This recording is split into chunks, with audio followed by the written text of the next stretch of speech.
The wind cut sharp that cold November morning, and Sam was in no shape to face it. Sick and aching, he still showed up for work. He never missed a day unless he was in the hospital. By mid-morning, he could barely stand. Arturo, his foreman, sent him home. Sam didn't argue. He drove back, coughing hard, barely holding it together. But when he reached his street, something felt wrong. His brother Jimmy's truck was in the driveway. Jimmy, who'd said he was out of town and asked Sam to cover for him, there was no good reason for him to be there. Sam parked down the block and slipped in through the side door. He climbed the stairs, heart racing. Near the bedroom, he heard sounds that confirmed his worst fear. "Oh, God." "Yes, Jimmy," came Camilla's unmistakable voice. That was all he needed to hear. "You've got to be kidding me," Sam thought, as he pulled out his phone, switched to video, and started recording. "Jimmy asked me to cover for him so he could screw my wife. Let's see how this plays out when I beat his A into the floor." He burst into the room. Neither of them noticed him right away. Sam stood at the doorway, trembling with fury. He counted to 3, then launched a hard kick straight into Jimmy's side. Jimmy dropped like a rock. Camilla screamed the moment she saw Sam's face contorted in rage. She stumbled backward, pulling a blanket over herself. Sam moved around the bed like a storm, glaring down at his older brother, now writhing on the floor. His fists were clenched, but he held back. Barely. He could already hear the sound of jail doors slamming if he took it one step further. Jimmy lay frozen, too scared to move. Maybe once he could have taken Sam, but those days were long gone. Sam's mind jumped back to Thanksgiving 2 years ago. Jimmy had challenged him to arm wrestle in front of the whole family. "Time to show my little brother who's boss," Jimmy had joked. They sat down. Jimmy laughed until Sam casually held him in place, checked his watch, then slammed his hand down like it was nothing. The room had gone silent. Jimmy never got over it. That moment lit a fire in him, and he'd been looking for payback ever since. But really, Jimmy had always been the one pushing Sam around. This reckoning had been building for years. And the irony? Jimmy's own marriage collapsed not long after. His wife caught him cheating, hired a PI, and walked. 6 months later, Camilla married Sam. Sam came from a close-knit family. His father, Jacob, had built the construction business from the ground up when Sam was a toddler.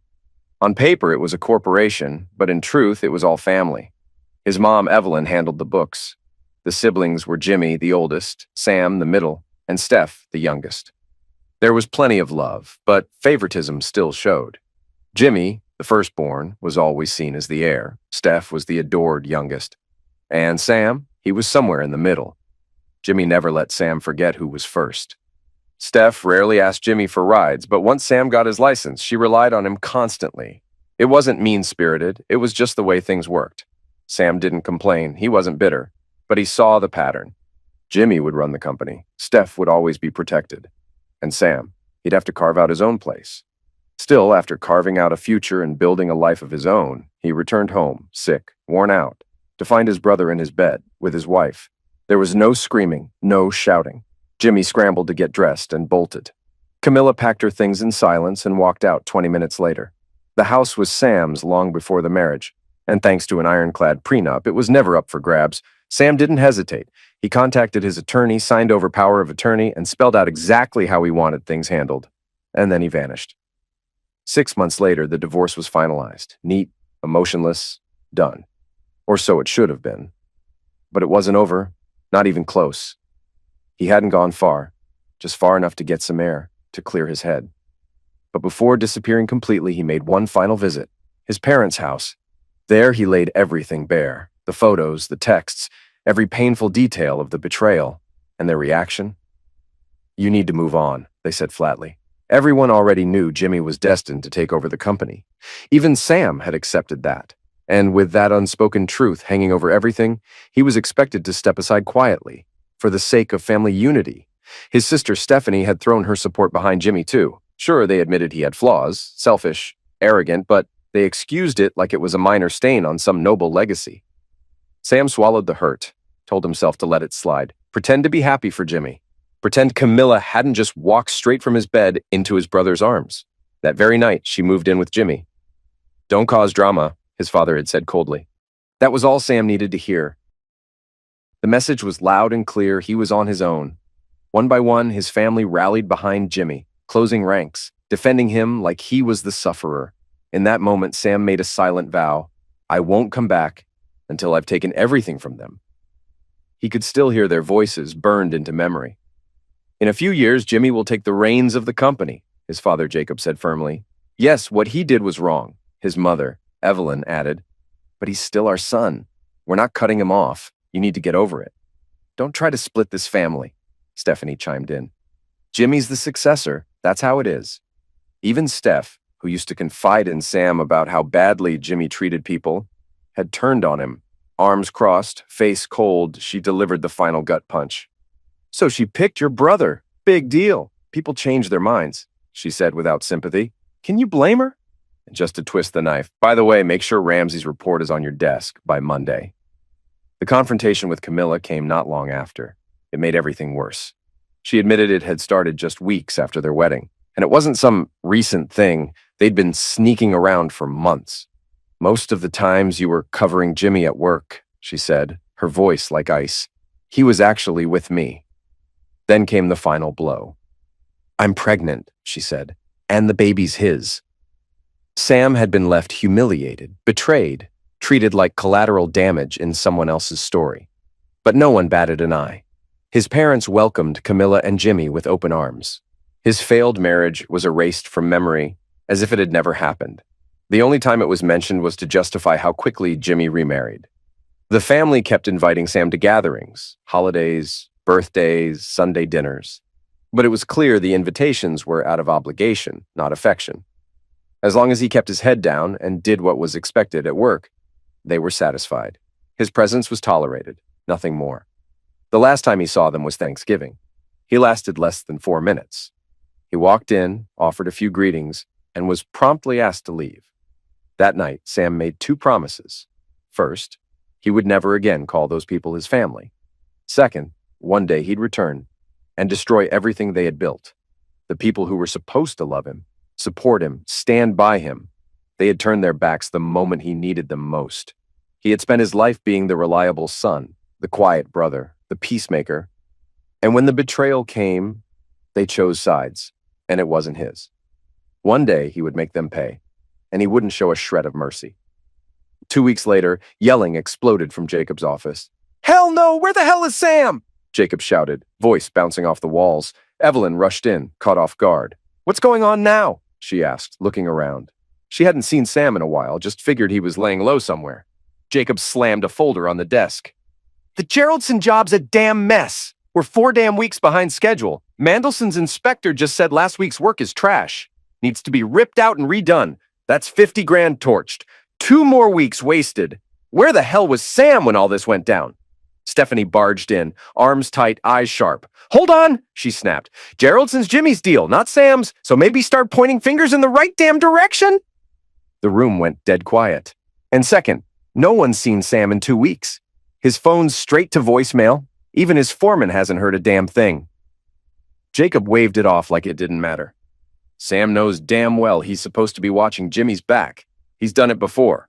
He should have handled it." He jabbed toward the door. "Go find him. And tell him his aide better be in my office first thing in the morning. I've had it with this nonsense." The following morning, Stephanie stood stiffly in her father's office, her nerves fraying at the edges. She had already called Sam countless times, sent over 24 texts, and even stopped by his house. None of it had worked.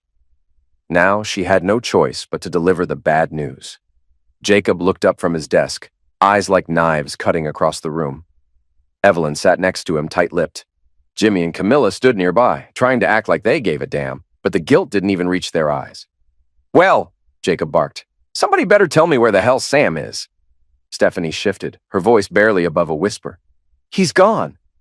"Gone?" Evelyn repeated, frowning. "What the hell does that mean, gone?" "I don't know where he is," Stephanie said, shaking her head. "I tried everything. Called, texted, even went to his place yesterday. The place was empty. Cleaning crew was there. Said the house is getting ready for new renters. Looks like he's packing it in." Jacob slammed his hands down on the desk and stood up fast. "So that's it? He just dipped? Walked out on everybody without a damn word?" That night, Stephanie lay in bed, wide awake, mind racing. She kept replaying old moments, family dinners where Sam sat quiet, where people told him to toughen up or stop complaining. Then the truth hit her. "He didn't leave us," she whispered. "We left him." Sam hadn't vanished without a plan. After everything fell apart, he joined the Army Corps of Engineers, went back to school, got a civil engineering degree, then an MBA. The family had always assumed Jimmy would lead the company, with Sam by his side. But things had changed. Sam had spent years building a new path, and now it was finally coming together. From a window across the street, he watched Stephanie walk into a building, one he now owned. She looked right at him and didn't recognize him. A decade had changed everything. Now he had time to think, to rebuild, to prepare. The Army had welcomed him in. With his skills, he was sent on high-risk missions in post-war zones. In his spare time, he trained. Combat, weapons, survival. He even hired ex-special ops trainers. Not because he had to, because he wanted to be ready. Within 6 months, he made captain. They asked him to re-enlist. He was thinking about it. Then came the explosion. Their convoy was headed to a build site when the IED detonated beneath their Hummer. The vehicle was ripped apart. Sam survived, though he had no idea how severe his own injuries were at the time. Gunfire erupted as he pulled himself from the wreckage. Nearby, he spotted the member of parliament they'd been escorting, her leg mangled, blood pouring out fast. Grabbing a first aid kit, Sam fought through the chaos. He unbuckled her seatbelt and pulled her from the smoldering remains of the vehicle. He dragged her to cover, ignoring the bullets snapping through the air. With steady hands, he worked to stop the bleeding. His own body was screaming in pain, but he focused solely on her. Once her leg was stabilized, he reached for his rifle and took position next to her. Wounded and bleeding, Sam held the perimeter for 20 relentless minutes until the deep thump of helicopter blades shook the sky. Just as medics reached them, his body finally gave out. As everything faded to black, he heard a gruff voice shouting, "Get them on that bird now!" Then, silence. When Sam woke up, he found himself staring into sharp green eyes beneath fiery red hair. For a second, he thought he was dead. "Am I in heaven?" he mumbled. The redhead smiled, lifting an eyebrow. "Why would you think that?" "I didn't expect to survive," he said softly. "This feels like the afterlife." "And what makes you think you're dead?" she teased. "Well," he grinned faintly, "I've never died before. But waking up to see someone like you feels like a good sign." She laughed, a warm, honest sound. "Sorry to disappoint, but I'm no angel. I'm a lawyer," Sam chuckled. "Then this can't be hell. If I get to see you again, I'll take it." Her smile grew. "If I have a say in it, you will. You're alive, Captain. You're in a hospital in Germany. You were stabilized on base and brought here for surgery." Sam blinked. "So, you're not a nurse or some military prosecutor. Who are you?" She pulled up a chair beside him. "Rebecca Caulfield. My sister June is the MP you saved. Every doctor agrees. If you hadn't stepped in, she wouldn't have made it." Sam's voice dropped. "How is she?" "She's alive," Rebecca said. "They saved her leg, though she'll walk with a limp, but she'll recover." That's how Sam met Rebecca and June. True to her word, Rebecca stayed through her sister's recovery, splitting her time between June's ICU room and Sam's. The bond between her and Sam grew naturally, hour by hour. When Sam was discharged, he went home with 2 medals, a Silver Star and a Purple Heart. Rebecca followed soon after, and what had begun in quiet hospital rooms slowly became something deeper. By the time they started dating, no one who knew them was surprised. They had both walked through fire and found each other on the other side. Sam told her everything. Every betrayal, every lie. How Camilla had cheated, how Jimmy manipulated everyone, how his own family had stood by in silence. But his revenge wouldn't come with violence. No, Sam had a plan, one built on precision and patience. He would build a rival company, one strong enough to challenge the family business. He'd lure their top clients, hire away their best people, and slowly pull their legacy out from under them. Rebecca listened, her expression unreadable, until a slow, wicked smile spread across her face. "What if we didn't just beat them?" she said. "What if we burned their whole world to the ground?" Then she outlined her plan, and Sam didn't hesitate. Rebecca's family wasn't just rich. They were outraged. Her father, nearing retirement, agreed to help. Her brother, a master of corporate takeovers, joined in immediately. Within weeks, they formed a new LLC. On paper, Rebecca's father was president, her brother the CFO, and Rebecca the CEO. Sam's name was nowhere, but behind the scenes, he ran it all. Their first move: buy a failing construction company. With Sam in charge, it turned around fast. Then they bought another and another. In under a year, they owned 7 firms, thriving, efficient, and all secretly tied to Sam. He and Rebecca grew closer. Weeks after their engagement, Sam sat in his car across from Geraldson Construction, the company that once carried his name, his blood, his life. He stared at the building, knowing what came next. He didn't just have wealth now, he had power, and soon he'd have justice. Over the past year, two shell investors, handpicked by Rebecca's brother, had been buying up shares in the Geraldson Company, little by little, quietly, steadily. And last week, they crossed the threshold that gave them the power to act. Inside the Geraldson HQ, Stephanie felt it. She'd lived in a state of stress for years. Employees feared her, hated her even, but her last name kept her safe. As CFO and daughter of the board chair, she held power like a blade. Anyone who challenged her ended up buried in red tape or reported straight to Jimmy. But today felt off. An emergency board meeting had been called. No explanation, no notice. Unusual, since most board matters were handled informally around the family dinner table. She paced outside the conference room, heels tapping the floor. She reminded herself, between her parents, Jimmy, and herself, they owned 60% of the company's voting shares, 12% each. Years ago, they'd gone public to raise cash but kept control. Sam never responded to board notices, never voted. After he vanished, they used his silence as a rubber stamp. No resistance, no problem. So when they pushed him out, they never imagined he'd return. Through the glass doors, Stephanie glanced out and paused. A tall man stood across the street, watching. Something about him felt familiar. Before she could look closer, a city bus passed by. When it rolled away, the man was gone. She shook it off and stepped inside. Inside the boardroom, the meeting droned on, standard updates and figures, until a poised brunette stood up. "I move to dismiss the current board chairman for gross mismanagement and unethical behavior," she said, voice calm and steady. Stephanie's head snapped up. Who was this woman? She noticed the brunette walked with a slight limp. A second woman, a confident blonde, sat nearby, both strangers. Neither had ever been to a board meeting before. "I second the motion," the blonde said. Stephanie's heart started to race. Motions like this never passed, not with the family holding the majority. It had to be a stunt. Then the vote began. "Miss Caulfield, 35%, the secretary announced. Yes. Miss Jeffers, 4%. Yes. Remaining outside votes, 1% no." Then came the family block. Jimmy, Stephanie, Evelyn, and Jacob. Each gave a clear no. 49% opposed.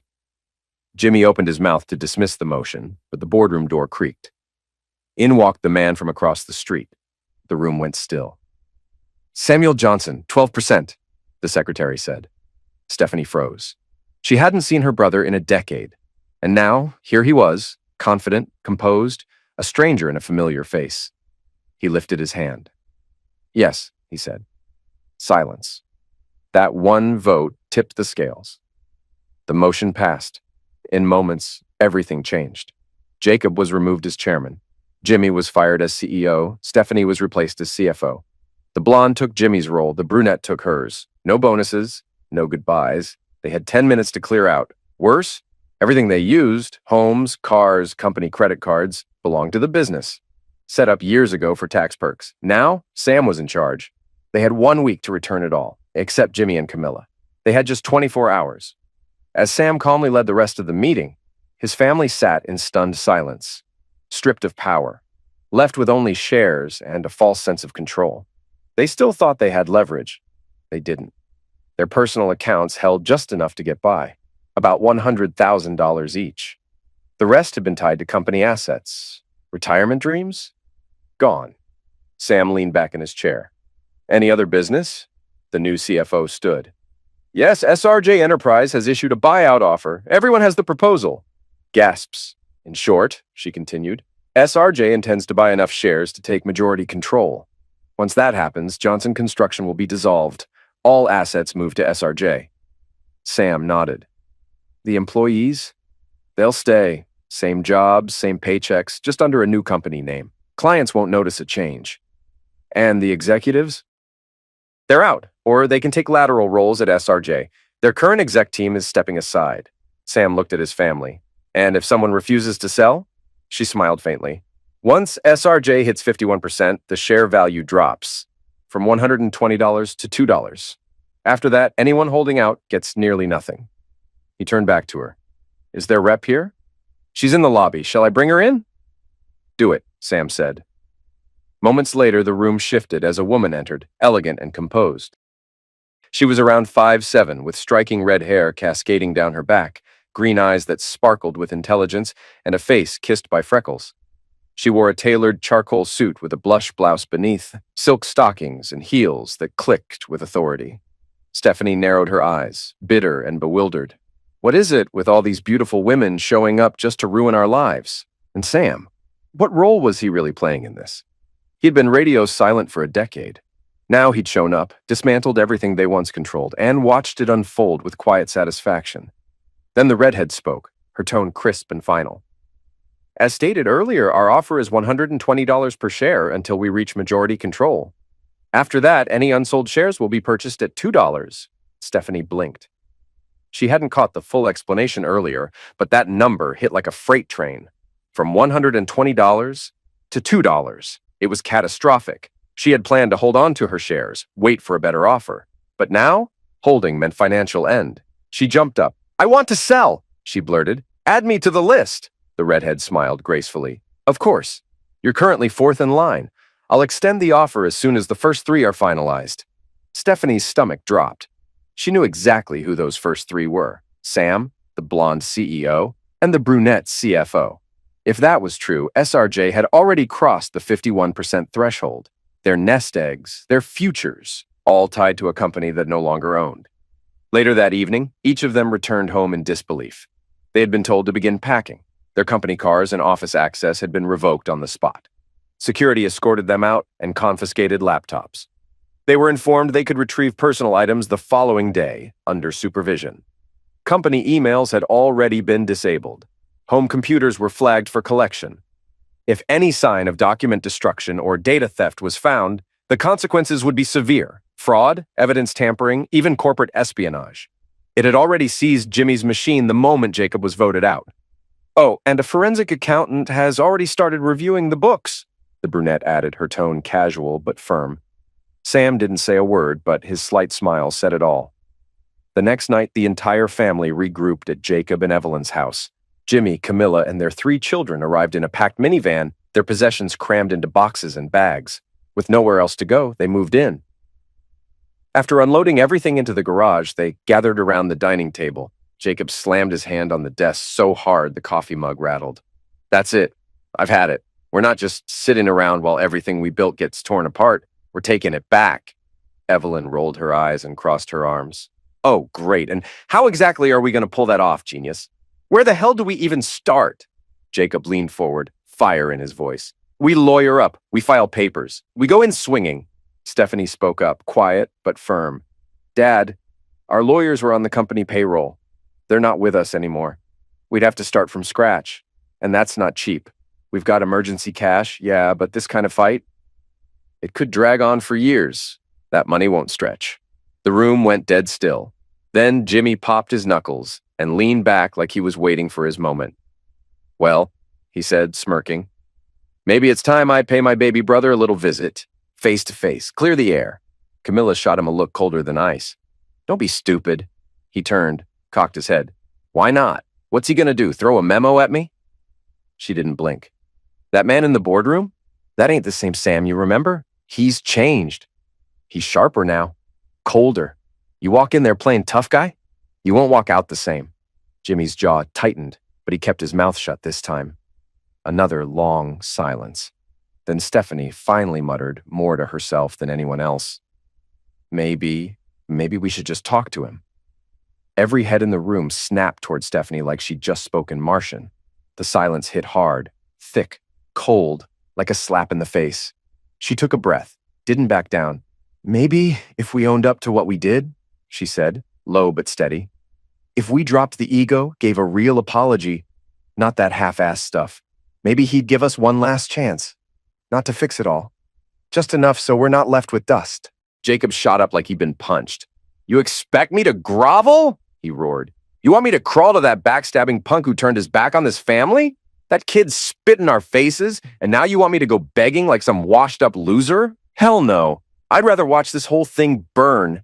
Jimmy jumped in without missing a beat. You've lost your damn mind, he snapped. After what he just did, He stole the company right out from under us, in front of the whole damn board, made us look like fools. I ain't asking him for a damn thing. I'll bury him before I ever shake his hand." Camilla crossed her arms tight, her face full of disgust. "Jimmy's 10 times the man Sam ever pretended to be," she said with a sneer. "I'm not lowering myself to beg that coward for anything. He can rot in that shiny office of his." Evelyn finally spoke up, voice low but sharp. That edge only a mother could carry. "Steph, I get it. You're hurt, we all are. But now is not the time to fold. That boy put everything we built at risk, our name, our legacy. And you want to talk about mercy?" She narrowed her eyes at Stephanie, voice like steel. "No more talk about apologies, no more soft takes. We take back what's ours, whatever it takes." Stephanie's words were swept away, buried under another flurry of talk about legal strategies, smear campaigns, and political favors. She said nothing more. The truth was, she'd already made her decision. The family was a sinking ship, and she was done going down with it. It had taken her years to see it, but now it was painfully clear. What they had done to Sam went beyond betrayal. They had cast him out, mocked him, ignored him, used him, and by the time she realized it, it was too late. Her apology, if it ever mattered, was years overdue.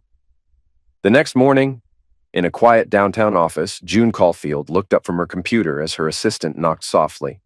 "Miss Caulfield, you have a visitor. Stephanie Johnson's here." June raised an eyebrow. Stephanie Johnson? The family's cold, polished poster child. She barely had time to react before the woman stepped inside, elegant in a navy pencil skirt, heels, and a pale pink blouse. Her makeup flawless, her posture perfect. She looked every bit the executive. But June noticed something deeper. She looked exhausted. "Please," June said, motioning toward a chair. "Have a seat. I can't say I expected this." "Neither can I," Stephanie said with a faint smile. "I came hoping to speak to Sam. They said he was away, but that maybe you'd be willing to pass along a message." June didn't blink. "Depends. He's not eager to hear from your family, and frankly, I don't blame him. I've heard enough to form my own opinion." Stephanie gave a short nod. "So, you and Sam are close?" "Yes," June said. "But not how you're thinking. He's like a brother to me." Stephanie's features softened. "How did you two meet?" "I could tell you," June said coolly. "But not today. I've got a company to run. So, let's skip to your message." Stephanie drew a slow breath, then spoke. "Tell him I need to talk. I know I don't deserve it. Not after how I treated him. But I'm not part of whatever the others are planning. I've walked away from all of it. I don't want anything. I just want to say I'm sorry. Truly sorry." Her voice cracked, and she didn't try to hide it. "I missed my chance. He left before I could ever make it right. But if there's any chance he'll hear me out, even for 5 minutes, it would mean everything." June studied her. The guilt wasn't fake. It wasn't for show. She knew the real thing when she saw it. After a pause, she nodded. "He'll be back Monday. I'll tell him you stopped by, and I'll try to convince him to meet." "Thank you," Stephanie said, barely above a whisper. Then, to Stephanie's surprise, June smiled. "You know what? Why don't we grab dinner tonight? I'm still new in town. Wouldn't mind the company. And I'm curious, not just what you want from Sam, but what you've learned." Stephanie blinked. "You'd really do that?" "Yeah," June said. "I think it's worth a conversation." What Stephanie hadn't expected, what truly rattled her, was the way June pulled her in. There was something magnetic about her, sharp, confident, grounded. It tugged at Stephanie's attention in a way she hadn't felt in years. She'd always known who she was, but never lived it. Her attraction to women had stayed hidden, beneath family pressure, roles to play, boyfriends for appearances. Real connection only happened behind closed doors. Dinner with June wasn't just about Sam anymore. That evening, they met in a quiet bar tucked away from the city noise. After 2 rounds of whiskey and slow, open conversation, June leaned in, swirling her drink. "So, Stephanie," she asked, eyes curious, "what is it you really want?" Steph didn't flinch. "A second chance," she said. "Not to fix the past. It's done. But to be different now. I want Sam to know I've changed. Whether he forgives me or not, I need him to hear that." June tilted her head. "You know how convenient that sounds, right? What makes you think this isn't just about leverage?" "You don't," Steph replied. "But I'm not here to scheme. I'm here because I care. I want to understand his life, who he became. I didn't before, and I lost him because of it. I want to know the people he trusts. Maybe even learn from them. If he sees you as family, maybe you can teach me how to be a sister." June studied her for a beat, then smirked. "Well, that's quite a pitch. You're smart, gorgeous, and clearly not afraid to speak from the gut. But tell me something. Why do you think Sam and I aren't together with how close we are?" Stephanie shrugged. "I wondered." June's eyes gleamed. "I'll give you 2 reasons. First, he's engaged, happily. Second, well, you're much more my type than he is." She winked. Stephanie nearly dropped her glass. I see," she stammered. June's voice softened. "We met in the military. He saved my life, pulled me from a wreck. We both nearly died. My family took him in. Now, he is family. We didn't even know he served," Stephanie said quietly. "One day he was gone. Then yesterday, he just walked into that room." "I know," June said flatly. "He didn't want you to know, and I get it. After what your family did, I wouldn't have wanted contact either." Stephanie lowered her gaze. "So, he's engaged? To my sister, Rebecca?" Steph blinked. "The blonde?" June grinned. "Nope, the redhead. You met her yesterday." Stephanie's jaw dropped. "That's Becca?" June nodded. "She hates your family fiercely. She's brilliant, protective, and strategic. If you try anything, she'll see it coming and end it before you blink." Steph gave a shaky laugh. "So, I need to win her over." June raised an eyebrow. "You already met her. That ship's halfway sunk." "Awesome," Stephanie muttered. "That makes everything easier." They left the bar and walked to a cozy, tucked-away restaurant. Over wine and appetizers, the tension eased. June stayed guarded, never revealing details about SRJ. But Stephanie didn't pry. She wasn't digging for intel. She was chasing something real, her brother. And maybe, without realizing it, June. By the time dessert was gone and the last drinks came, Steph leaned in across the table. "You said earlier that if I want any chance to fix things with Sam, I have to win Becca over." "That's right," June said, sipping her wine. "She's the one you have to get past." "Well, I've got a plan," Steph said, her voice light but clear. "Oh yeah?" June smirked. "Let's hear it. How are you going to make my fire-breathing sister your biggest fan?" Steph's eyes sparkled. "Easy. First I win you over. Then you help me with her."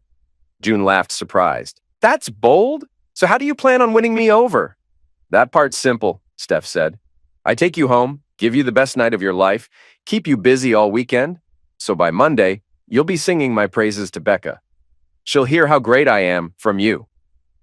June tilted her head, curious. "And if I say no, what if I think you're not serious?" "Then I'll prove it," Steph said softly. "I just told you something I've never told anyone. Not my family, not a friend, no one. But I told you." She held June's gaze. "That's how serious I am. I'm not messing around. I'll come out to people who might hate me for it, just for the chance to see my brother again. And if they cut me off for good, then fine.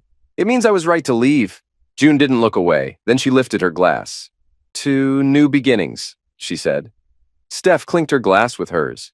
"To something real," she said. Monday morning, June walked into the office like she hadn't slept in days. Her steps were slow, eyes red, but her smile was smug. Across the room, Rebecca called out, "Good grief, June. You look like you got run over. What happened?" 3 days with no sleep, and every minute was worth it," June said with a grin. "And if you think I look bad, you should see my new girlfriend." Rebecca blinked, confused and amused. "Wait, girlfriend? Since when? Who is she?" "I'll tell you," June said, yawning, "but only after I get coffee. Then I need to meet with you and Sam. Something big came up. Say, 20 minutes in Sam's office?" "Sure," Rebecca said. "Get some caffeine. You look half dead." Exactly 20 minutes later, June stepped into Sam's office, still wearing that smug smile. Sam looked up. "So I hear there's a new woman in your life," he said. "Oh, you don't even know the half of it," June said. "She showed up Thursday while you two were gone. We talked, had dinner, and next thing I know, we spent the whole weekend together. She's amazing. And now we're a thing." Rebecca leaned in. "Come on, who is it?" June paused, then said, "Her name's Stephanie Johnson." Sam froze. Rebecca's face tightened. They both stared like she'd said she was dating a criminal. "My sister?" Sam asked, shocked. "Kind of," June said gently. "But hear me out. I didn't rush into this. I made calls, asked around. Before dinner, I already knew a lot about her. She leaned on the desk. She changed not long after you left. She's sorry. Deeply. From what I found, she's been carrying that guilt ever since. Whether you believe her or not is up to you. But it wasn't just sweet talk. I asked people with nothing to gain. Like who? Rebecca asked. Kate, June said. Sam's eyes narrowed. Kate from accounting? She hated Steph. Exactly, June said. If even Kate says Steph was wrecked after you left, it must mean something. Sam nodded slowly. Fair, Rebecca frowned. But Steph was never into women. That's unexpected. Not really, June said with a smirk. She's definitely into women, and she's dead serious. One reason I believe her is that she came out, fully, for good, just to reach you. She's cutting ties with your family. Sounds convenient, Rebecca said. Maybe, June shrugged. But even if she's saving herself, doesn't mean she's lying. Look, here's my idea. Let's bring her in. Let me hire her as my assistant. Keep her close. If she's honest, we'll see it. If not, we'll see that too. Sam nodded. Okay, but we watch everything. Her laptop, phone, Wi-Fi, everything. I'll talk to your tech guy, June said. We'll keep it quiet. If she nails the interview, she's in. Rebecca gave her a sharp look. Just make sure you're thinking with your brain and not with something else. Later that day, Sam sat quietly in his office as June and Stephanie joined him. He listened intently as Stephanie laid everything out. More than her sudden reappearance, what shocked him was the anger she now directed toward their parents, Jimmy, and especially Camilla. She explained how, for the last decade, she'd played the game, smiling, obeying, and towing the family line, because it was safer than standing out. But after Sam's return, she couldn't pretend anymore. She brought detailed insight into the company's internal structure, plans, accounts, and confidential strategies her family was using in an attempt to win back what they had lost. When June asked about her sudden public declaration of sexuality, Stephanie didn't flinch. She was open, calm, honest. She spoke of years spent hiding, conforming, silencing herself. Coming out now, she explained, meant she was giving up any last chance at her family's approval. I've spent 10 years miserable, she said quietly. I should have seen what they did to you, Sam. I should have stood up. But I was too scared. I get that it's too late to undo the past. I just wanted you to know I'm sorry, truly. Sam was quiet for a moment, then nodded. All right, he said. Apology accepted. It feels real. And I'm open to rebuilding something, slowly, maybe. He leaned forward, voice firm. But trust, that's going to take a while. I don't forget how easily you sided against me back then. And given what I've done to your side of the family, you've got every reason to want payback. We'll be watching everything. If you're legit, you'll be fine. But if you slip even once, there won't be a second chance. Stephanie nodded. Understood. Then she hesitated. Can I ask you something? What is SRJ Enterprise? I'd never even heard the name until the buyout. Sam smirked. SRJ stands for Samuel, Rebecca, and June. We own it outright. Technically, we didn't lose anything in the share purchase. We just moved money from one of our pockets to another. Stephanie gave a half smile. Of course it does. I should have known. Stephanie never packed a single box. Instead, June moved into her place, and they started living together in the open. No more hiding, no more lies. Their relationship grew out in the open, and to Sam and Rebecca's surprise, Steph seemed all in, not just with June, but with making things right with her brother. She jumped into her new job as June's assistant, and for the first time in years, she looked truly happy. Sam stayed guarded at first. But as weeks turned into months, the walls between them began to fall. What started as polite small talk turned into warm, easy back and forth. A real sibling bond, still a bit shaky, started to form. It helped that they were both now dating sisters. That meant regular dinners, weekends together, and the kind of closeness that just happens over time. But not everything was easy. When Stephanie told her family, smiling, that she was living with her girlfriend, their reaction was fast and brutal. Her parents cut her off right away. So did Jimmy. Evelyn's loud, shocked meltdown when she found out who Steph was dating became one of Steph's go-to stories at parties. Meanwhile, Jimmy and Camilla were watching their old life fall apart. Their fancy home now belonged to Dave and his new fiancée, and their savings were almost gone. Sam, despite everything, still felt bad for their kids. They hadn't done anything wrong. He didn't want to punish them, too, So instead of leaving their parents out in the cold, he offered them jobs. It took months before they gave in. Pride held out longer than it should have, but in the end, they were broke, behind on rent, and stuck in a falling apart apartment. They needed money. The jobs weren't great, low level, decent pay, but no power. And Sam made sure the business world knew. Anyone who tried to help his old family would lose his support. No one wanted that risk. Jacob and Evelyn tried to hit back the only way they knew: lawsuits. They scraped together what little money they had and hired a small, desperate law firm to sue Sam, hoping to take back control of the company. It was a disaster. Their day in court lasted under a minute. They walked in with their shaky lawyers and froze. Standing at the defense table was Rebecca Caulfield, calm, sharp, and carrying herself with the kind of quiet power that makes even veteran prosecutors pause. The two lawyers turned pale. They whispered to each other, grabbed their files, and before Jacob could even speak, they were walking out the door. Later that day, Jacob and Evelyn stormed into the law firm like a hurricane.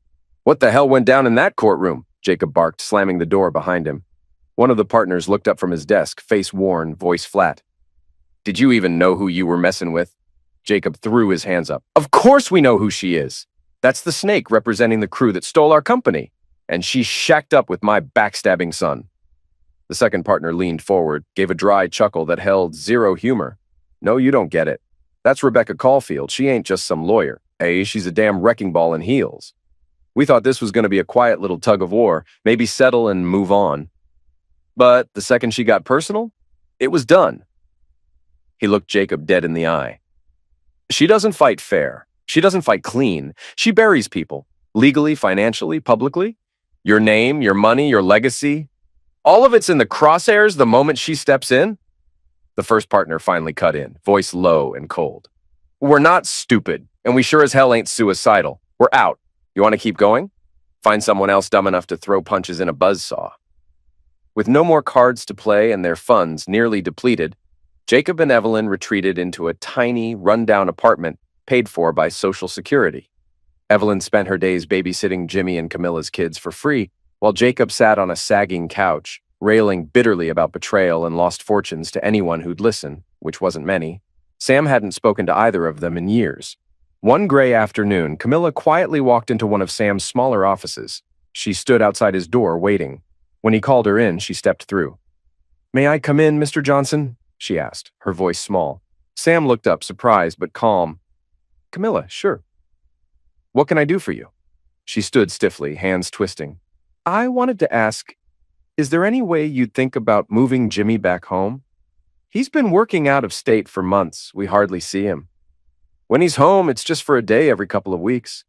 He's tired. It's hurting our family." Sam sighed, resting his hands on the desk. "I'm sorry, Camilla," he said gently, "but there's no local job for him. And even if there was, I won't push out someone else to make room. That would mean taking a job from someone loyal, someone whose family counts on that paycheck. I can't do that." Her face fell. The woman who once walked with pride now looked worn down and broken. She stepped closer, voice shaking. "Please, Sam, Mr. Johnson, I know you can't stand us, and we deserve it, but I miss my husband. I'm begging, I'll do anything. Just please, let him come home."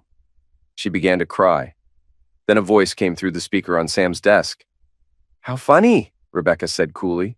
"She says she wants her husband home, but I wonder if that's really true." June chimed in. "After what she said when I came out to my family, yeah, I'm not buying it either." Then Stephanie. "Nope, doesn't sound real to me." Sam didn't react. He had added all three women to a conference call the moment he saw Camilla's name on his calendar. He knew why she'd come and wanted backup. He leaned back in his chair. "Well, Camilla," he said, still calm, "sounds like no one's feeling moved. So why don't you be clear? What exactly are you offering in return?" Camilla froze. Sam's tone turned cold. "Truth is, I'd rather Jimmy stay far away. If we had a job in Siberia, I'd send him there. For now, he's 8 hours out. Leaves Friday, gets in late, sleeps all Saturday, and heads out Sunday. Sounds perfect." He gave her a hard look. "And let's not pretend. He's just another worker now. Low pay, low rank. By the time he gets home, he's too tired to do much of anything." Camilla wiped her face. "I know this isn't your problem, but if we can't fix this, I might have to quit, find work somewhere else." Sam raised a brow. You tried that already. Didn't go well. And around here, word gets around. No one wants to hire someone with your track record. He leaned in slightly. Don't mix up desperation with regret. You're not sorry for what you did. You just hate how it turned out. But the fallout? That's not going anywhere. Camilla quickly saw that words alone wouldn't work. So she played her last card. I'll do anything, she said, voice low and steady. She hoped he'd take the hint and sleep with her. Sam had always been more sure of himself, more powerful than Jimmy. She'd liked being with him once and only left because she thought Jimmy would take over the business and give her the life she wanted. If opportunist had a face, it would be hers. Maybe, she thought, if she got Sam back into bed, she could push that red-haired lawyer out. She missed Zex, missed being wanted, and she was sure if she got the chance, she could make Sam want her again. Before Sam could say a word, the speaker on his desk crackled. Well, well, Pika, June's voice came through, smooth and mocking.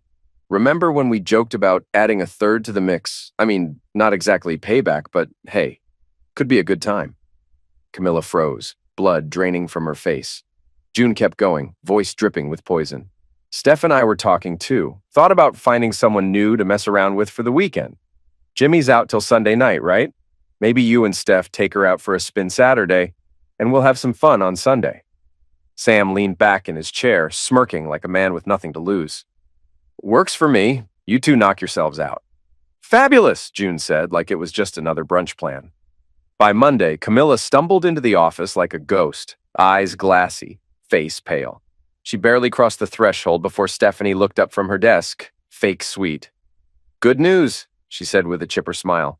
Jimmy wraps up his out-of-town gig this week. Monday, he's on a local job. You'll finally have him close again. Camilla let out a shaky breath. Just for a second, she let herself believe the storm had passed. But it hadn't. Thursday afternoon, she came tearing into Sam's office, face red, hands trembling, an envelope crushed in her grip. You cold-hearted fool! She screamed. He threw me out! He filed for divorce! She slapped the papers down on his desk, tears burning down her face. He's saying I'm unfit to be a mother. Inside were pictures. Explicit, brutal. Camilla in all kinds of positions, with women, one guy, blurry faces all around, except hers. Hers was crystal clear. She broke. She screamed, begged, cursed, her voice bouncing off the walls like gunshots. People started gathering outside. Rebecca, June, Stephanie. They watched her fall apart. Sam didn't move, didn't flinch, just sat there watching her burn. Eventually, her voice cracked into sobs, shoulders shaking, makeup streaking. Then Sam spoke, calm as a still lake. Rebecca, he said, eyes still locked on Camilla. Your counsel. What are my options here? This kind of outburst? From one of our cashiers. Rebecca stepped in, cold as ice. Mr. Johnson, she said evenly, from what I've seen, she's got nothing. No proof you were involved, no case. This is classic damage control. Act like a sufferer, toss the blame, hope for sympathy. She turned just enough to face Camilla. My advice? Fire her, hostile workplace, public outburst, and we've got footage of the whole thing. It's more than enough. Sam sighed, disappointment all over his face. I gave her a second chance, he said quietly. After everything, cheating, lying, leaving me for my brother, I still thought maybe we could end this with a shred of decency. But turns out, Stephanie was the only one worth saving. He looked Camilla dead in the eye. You're done. HR will walk you through the rest. Final paycheck will be ready before you leave. Camilla's face twisted, full of panic. You can't do this, she choked out. Jimmy kicked me out. He's got a restraining order. If I lose this job, I'm screwed. I've got no place to go. No one. Nothing. She could already see the future unraveling. No job meant no housing. No housing meant no custody. At best, she'd get supervised visits with her kids, if she was lucky. At worst, she'd be sleeping in her car, hoping not to be seen. But Sam didn't waver.